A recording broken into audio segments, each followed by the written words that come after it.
After inserting a slicer into your worksheet, you should see a new Options tab appear within a new Slicer Tools Contextual tab in the ribbon. You will see this tab appear within the ribbon anytime that you have the slicer selected within your workbook.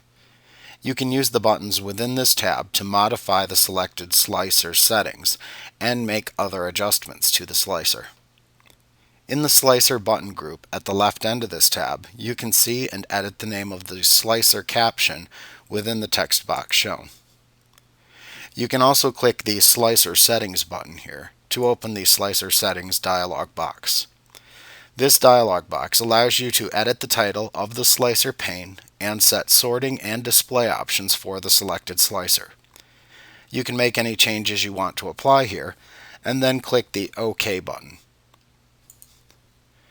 You can click the Report Connections button to open the Report Connections dialog box where you can select the Pivot Table and Pivot Chart reports to connect to the selected filter by checking the checkbox next to the names of the reports that you want to filter with the selected slicer.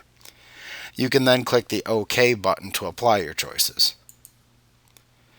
In the Slicer Styles button group, you can click on the style that you wish to apply to your selected slicer in order to change its appearance. You can use the buttons that appear within the Arrange button group to change the alignment and placement of the slicer pane within the workbook. You can use the Columns, Height, and Width buttons within the Buttons button group to change the size and number of columns used to display the buttons within the selected slicer pane. Finally, you can use the Height and Width buttons that appear within the Size button group to set the size of the selected slicer pane itself.